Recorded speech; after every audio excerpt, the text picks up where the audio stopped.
Buonasera da Sicilia 24, questi i titoli di oggi.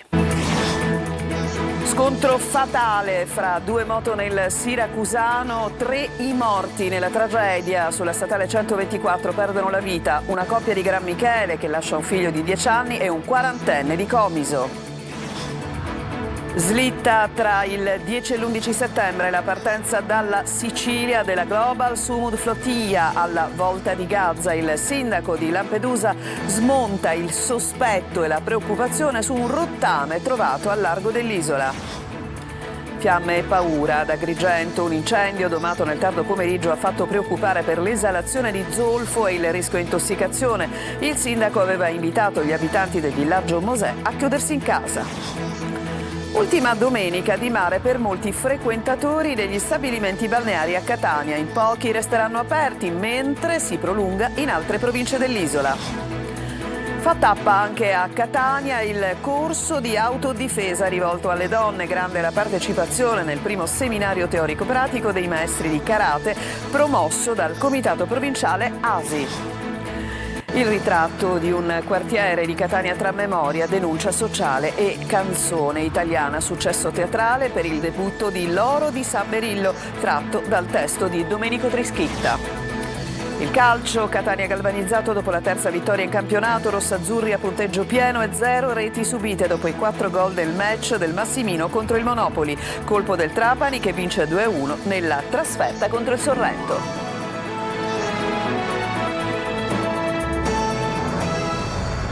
Ben trovati, apriamo con il tragico incidente sulla statale 124, la strada che collega Siracusa alla zona montana. Sono purtroppo 3 le vittime, si tratta di una coppia di Gran Michele nel Catanese, il comune del Catanese. La coppia lascia un bambino di 10 anni e un uomo di Comiso, ma sentiamo tutto nel servizio di Francesco Aloi. Una domenica trasformata in tragedia. Le tracce dell'impatto tra le due moto sono ancora ben evidenti.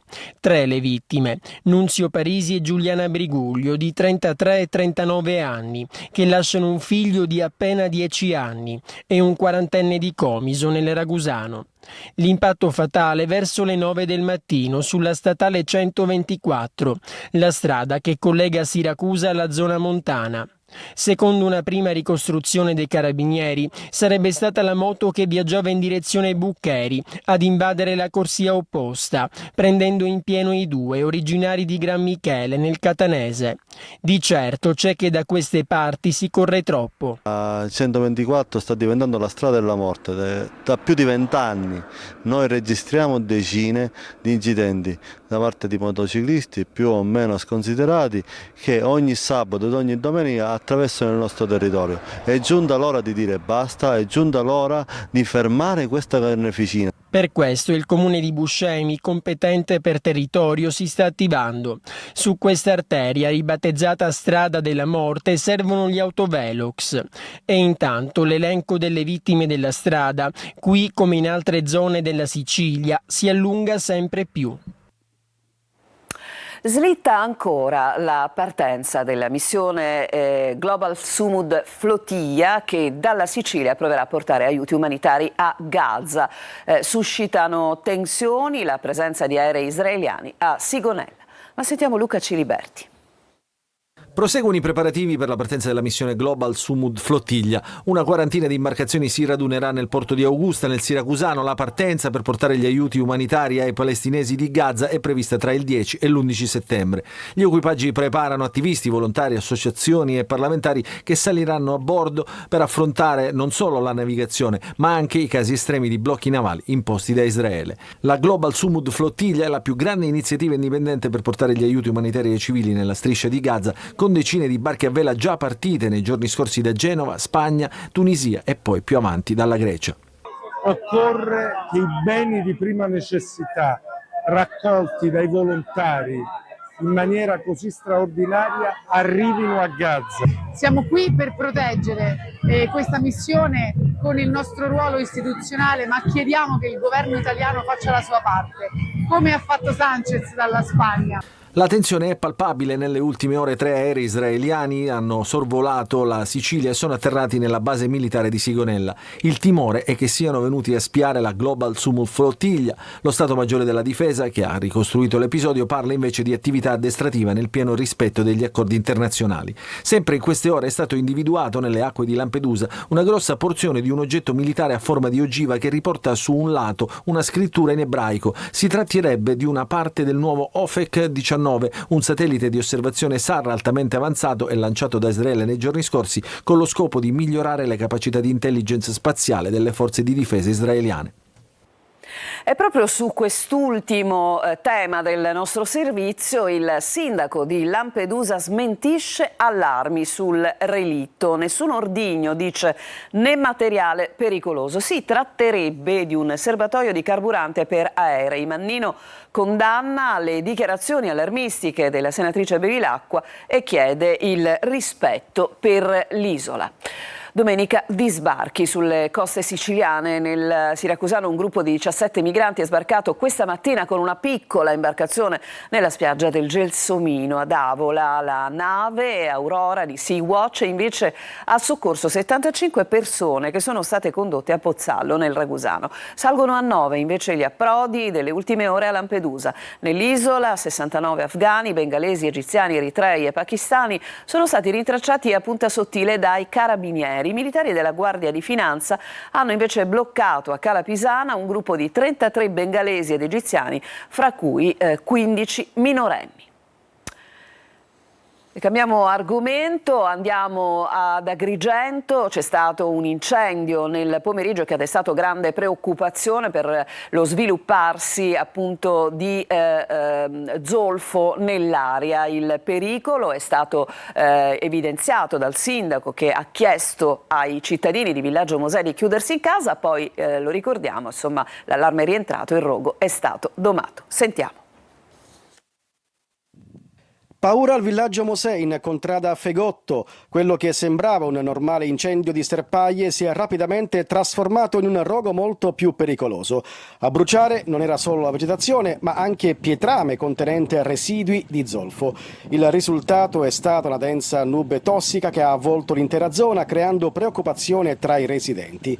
Il sindaco di Agrigento, Francesco Micciche, ha immediatamente invitato la popolazione a tenere chiuse finestre e persiane fino al termine dell'operazione dei vigili del fuoco per garantire la sicurezza di tutti. Sul posto i pompieri hanno lavorato senza sosta. Per spegnere il rogo è stato necessario ricoprire le pietre con sabbia, una procedura lenta ma fondamentale. La situazione ha generato non pochi disagi e tanta apprensione per l'impatto ambientale nella popolosa area della città. Fortunatamente, grazie al tempestivo intervento dei vigili del fuoco, dell'ARPA e del personale addetto, l'area è stata completamente ripristinata. Il sindaco Micciche ha confermato che la situazione è tornata alla normalità e i residenti possono finalmente respirare senza preoccupazioni. Ed oggi la Chiesa ha due nuovi santi, Carlo Acutis e Pier Giorgio Frassati, santi giovani. Qualche giorno fa proprio la mamma di Acutis aveva donato a Siracusa alcune reliquie. Francesco Aloi. Due immagini, due giovani, due vite e tutti e due hanno coltivato l'amore per Dio e per i fratelli attraverso mezzi semplici alla portata di tutti. La Santa Messa quotidiana, la preghiera, specialmente l'adorazione eucaristica.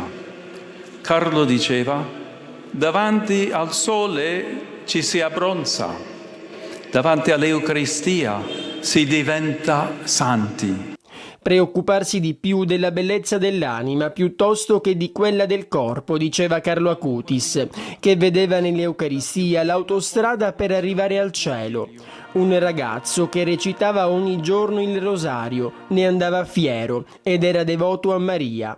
E proprio nella teca che custodisce il quadretto della Madonna delle Lacrime a Siracusa c'è questa piccola reliquia, donata appena qualche giorno fa da mamma Antonia. Carlo, quando doveva chiedere una grazia al Signore, lo chiedeva attraverso il cuore immacolato di Maria e la Madonna delle Lacrime. Carlo ha curato 2 mostre che sono anche scaricabili da internet, una mostra sui miracoli mariani, e c'è anche il Santuario della Madonna delle Lacrime, e una mostra eucaristica che molto spesso le parrocchie ci chiedono e che noi doniamo. Pier Giorgio e Carlo, 2 esempi di vita, 2 modelli da seguire, soprattutto dai giovani.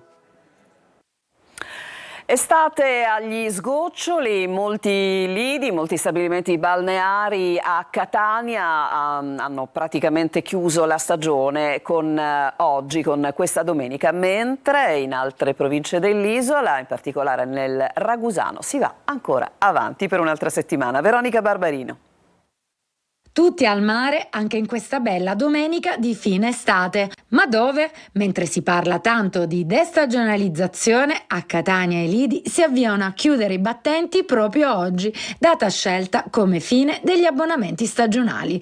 Alcune strutture però continueranno comunque a garantire i servizi di spiaggia, così da prolungare un po' la permanenza sul litorale. Una parte degli stabilimenti balneari, una piccola parte, rimarrà ad erogare servizi, ma non sono tanti, perché insomma è diminuita la richiesta, quindi ci sono quelli che colmano quella domanda, e immagino che per altre 2 settimane, forse anche 3, rimarranno aperte. Diversa la situazione lungo la costa ragusana, dove molti stabilimenti hanno scelto di prolungare fino a metà settembre la stagione balneare. Noi saremo operativi fino al 15 settembre e continueremo a dare i nostri servizi dalla colazione al pranzo ai lettini in spiaggia, e faremo di tutto appunto per fare godere ai nostri clienti gli ultimi scampoli di questa bellissima estate. Un'estate che lascia comunque alle spalle numeri positivi e la conferma del mare siciliano come protagonista indiscusso delle vacanze.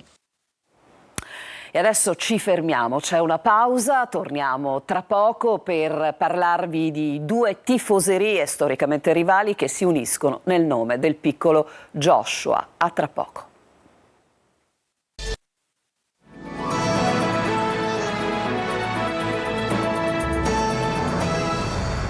Seconda parte di Sicilia 24, Catania e Palermo, 2 tifoserie storicamente rivali ma unite però dal ricordo e dalla commozione per il piccolo Joshua, un 13enne tifosissimo del Palermo. Marco Gullà.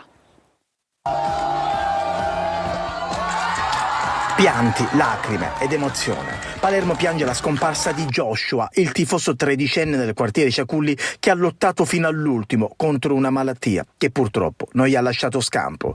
Per i suoi funerali i tifosi del Palermo gli hanno dedicato cori e striscioni.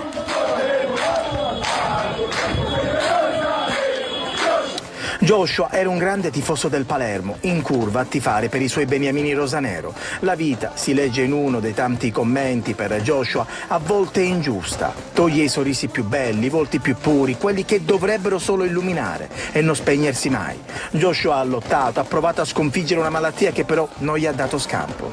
A ricordare Joshua, anche i tifosi del Catania che in occasione della sfida di ieri contro il Monopoli hanno esposto uno striscione e poi un lungo applauso per rendere omaggio al piccolo tifoso. Non c'è rivalità davanti alla morte. Addio Joshua, grande tifoso rosanero. E andiamo alla playa di Catania, dove è stato attivato un corso di autodifesa rivolto alle donne proprio per imparare a difendersi nelle situazioni di pericolo. Emanuela Corsi. I casi di violenza fisica e sessuale ai danni delle donne sono in aumento. L'ultimo solo pochi giorni fa, a Catania, dove 2 turiste sono state stuprate da 3 giovani immigrati. Non solo abusi sessuali, ma anche scippi, rapine e aggressioni di vario tipo sono all'ordine del giorno. Per una donna, quindi, è importante sapersi difendere di fronte alle diverse situazioni di pericolo.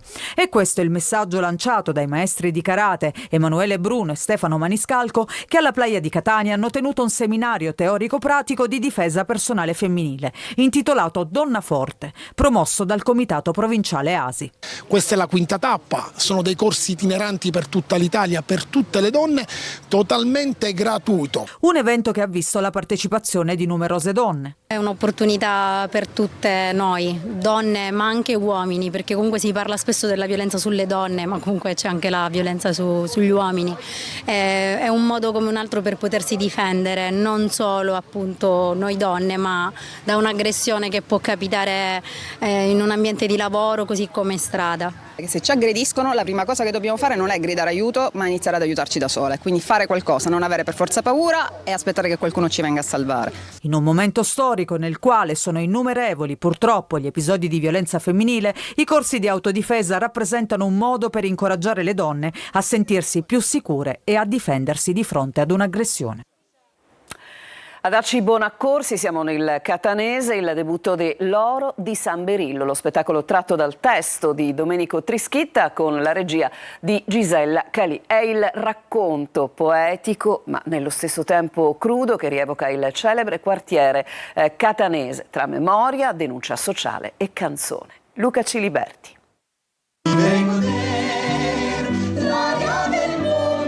L'oro di San Berillo è lo specchio della Catania malata. E il racconto di Domenico Trischitta è una denuncia contro la mafia dilagante e la speculazione edilizia.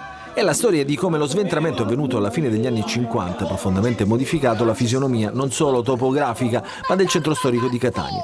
È un affresco letterario di un quartiere popolare fatto di vite e di persone vere che ad un certo punto sono state deportate a San Leone, allora quartiere periferia della città. Questo lavoro ha avuto una gestazione molto lunga perché nasce come lavoro teatrale, però in realtà ci sono prima i racconti di mio padre che si era messo a scrivere le memorie del quartiere negli ultimi anni della sua vita. E un giorno gli chiesi: papà, perché stai scrivendo queste storie? Perché il quartiere non lo posso più fotografare.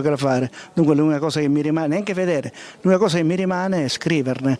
Un pezzo di Catania che oggi rivive in scena, una rappresentazione teatrale carica di emotività che ha avuto la sua anteprima proprio a San Berillo, negli spazi di trame di quartiere, prima di un tour nei teatri, anticipata da una passeggiata con l'autore che nei luoghi reali della scena ha raccontato agli spettatori la storia di San Berillo, quello che era e quello che è diventato questo quartiere. Noi raccontiamo il quartiere, quello che era il quartiere una volta, un quartiere dove c'era una grande socialità, un quartiere dove viveva l'artigianato, le famiglie di pubari, anche grandi scrittori come Goliarda Sapienza, Vitaliano Brancati. Dunque un quartiere che pullulava di socialità e di vita. Adesso non è più quel quartiere. Mi piaceva quindi raccontare proprio tutta l'evoluzione che ha avuto dagli anni 20, quindi dal primo dopoguerra agli anni 80-90, quando poi in effetti la situazione veramente è diventata molto triste. Immagini e foto di una parte di Catania che ha perso certamente il cuore pulsante dei catanesi.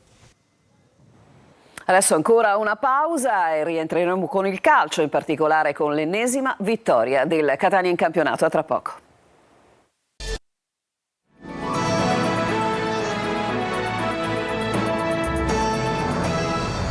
Siamo al calcio, il Catania ieri ha vinto nettamente anche contro il Monopoli. I rossazzurri è dunque in vetta alla classifica, punteggio pieno, 11 gol fatti, 0 subiti. Un carico di entusiasmo per il seguito della stagione. Marco Carli. Se cominci bene sei a metà dell'opera. Vallo a dire a Toscano e al Catania, ti rispondono che la corsa è lunga. La partenza dei blocchi però è stata fulminante. 3 partite, 3 vittorie, 11 gol fatti, nessuno subito, un carico di entusiasmo notevole, una rotazione che coinvolge tutti, come Pieraccini in campo per Celli, fermato da un risentimento muscolare e che racconta così il rapporto con Toscano fin dai tempi di Cesena. È stato lui, diciamo, che ha creduto in me quando poi all'inizio ancora dovevo dimostrare tutto. Mi fece debuttare a San Donato Tavernelle, la prima partita da titolare, e il primo anno che poi io giocai meno, e poi l'anno dopo mi portò appunto a giocare titolare e a vincere il campionato. Il primo tempo col Monopoli dice di una squadra attenta che pressa uomo su uomo. I pugliesi si difendono e capitolano sul colpo di testa di Gherardi dopo il corner di Cicerelli. Dini non interviene mai ma diventa decisivo nella ripresa, grandissima parata su Fall nel periodo più difficile. Poi il tecnico azzecca le mosse, entrano lunette d'ausilio che diventano decisivi. Resta in panchina Caturano, ma verrà presto il suo turno. Ha forzato durante l'allenamento e magari è andato un pochettino in fatica e meglio non rischiare in questi momenti. Se c'era bisogno sicuramente era l'attaccante che per 10 minuti, un quarto d'ora avrei fatto entrare per dare più peso dentro l'area. Non c'è stato bisogno, ho fatto altre scelte e chi è entrato ha fatto altrettanto bene. Lunetta si conquista il rigore poi battuto da Cicerelli per il 2-0. D'Ausilio sforna l'assist per il gol di Aloi, preciso nella sua conclusione all'angolino, 3-0, e poi tocca ancora al numero 23 sfruttare la grande sgroppata di Casasola, gran tiro all'incrocio per il poker che lancia il Catania in vetta. E 3 punti sono stati conquistati anche dal Trapani, che ha vinto in trasferta battendo il Sorrento in una gara non facile per 2-1. Franco Cammarasana.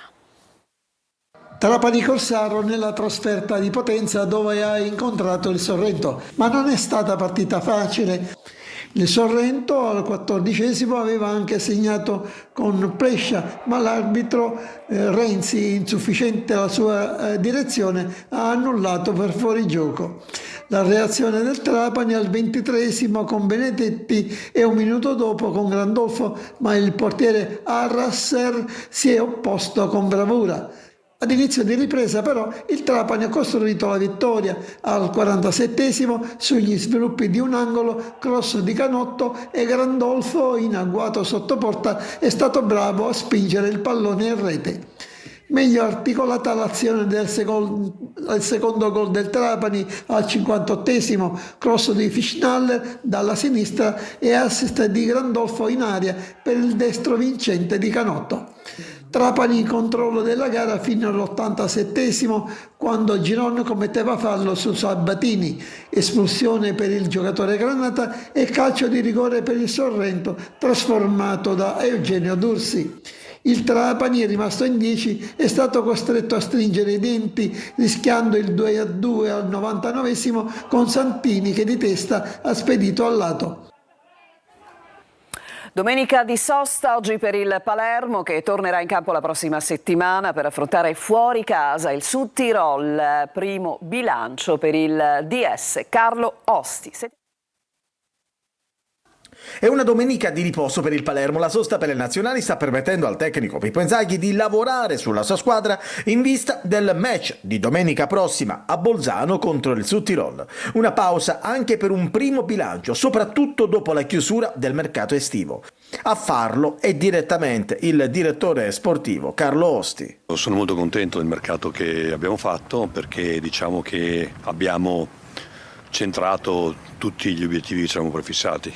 Prima di tutto devo ringraziare il City Football Group per l'aiuto e il supporto che mi ha dato per questa mia seconda fase di mercato palermitana. Le prime sensazioni sulla squadra sono positive. Il fatto che il Palermo sia la squadra più vecchia della categoria ovviamente mi collega al discorso dell'esperienza della squadra. Abbiamo tenuto i giovani, che riteniamo siano molto forti, e anche questi giovani hanno tutti avuto esperienza in cadetteria. Corona poi è stato molto bene a Pontedera in Lega Pro, quindi abbiamo dei giovani sui quali sappiamo di poter contare in qualsiasi momento. Il DS rosanero soddisfatto anche dell'inizio di stagione del Palermo.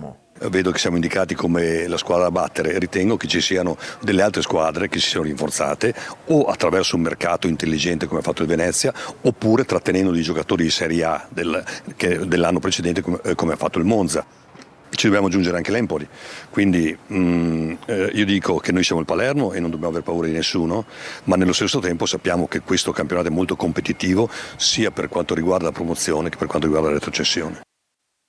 Il nostro ultimo servizio, il telegiornale, finisce qui. Grazie per averci seguito e a tutti una buona serata.